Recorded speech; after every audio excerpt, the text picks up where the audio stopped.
quiet quitting atau real resignation? Haruskah kita tetap setia pada perusahaan atau saatnya kita jadi karyawan yang lebih cerdas? Di era modern, banyak pekerja mulai meninggalkan konsep kerja keras sama dengan sukses. Tapi apakah itu pilihan yang tepat atau justru bisa jadi bumerang?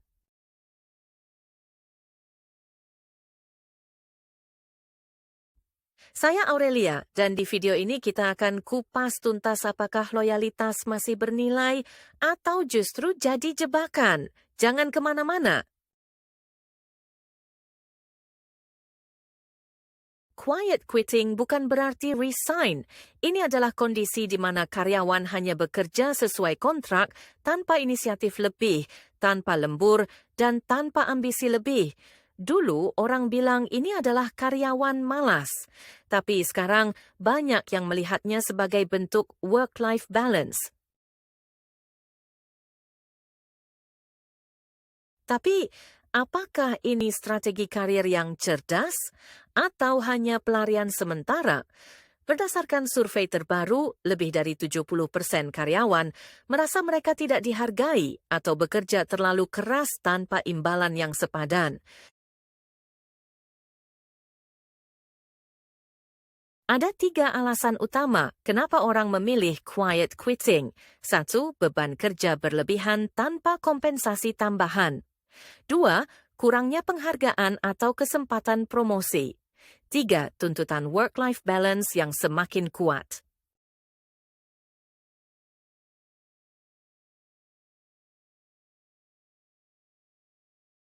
Tapi yang menarik, meskipun banyak yang melakukan quiet quitting, sebagian justru memilih jalan lain, resign.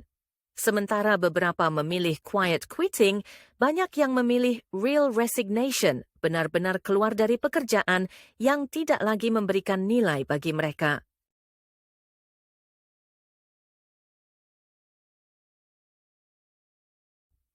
Faktor utama yang mendorong karyawan resign, 1. Kurangnya jenjang karir yang jelas.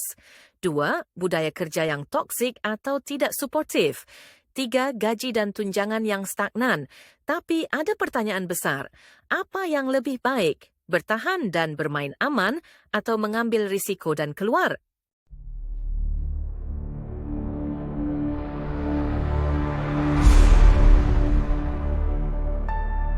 Dari sudut pandang HR, quiet quitting adalah mimpi buruk. Karyawan hadir tapi produktivitas rendah. Resignation lebih buruk lagi karena kehilangan talenta berarti biaya rekrutmen dan pelatihan ulang yang besar.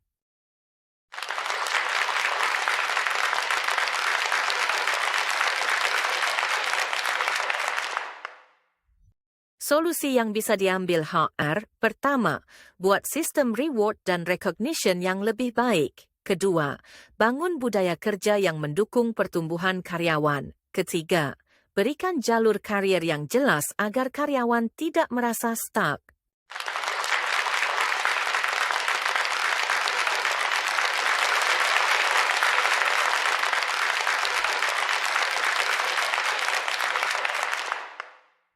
Pertanyaannya, apakah semua perusahaan siap berubah atau justru akan terus kehilangan karyawan terbaik mereka?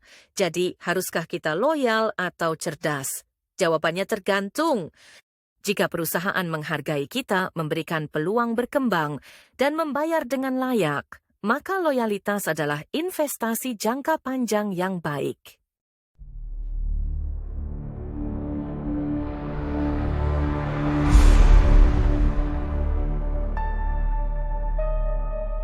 Tapi jika kita terjebak di lingkungan yang tidak menghargai usaha kita, maka menjadi karyawan yang cerdas dan tahu kapan harus pergi adalah keputusan yang lebih bijak.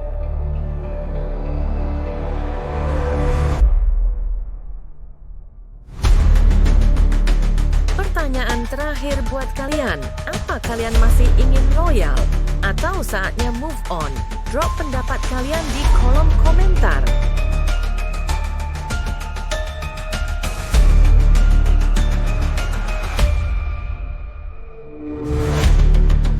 Terima kasih sudah menonton.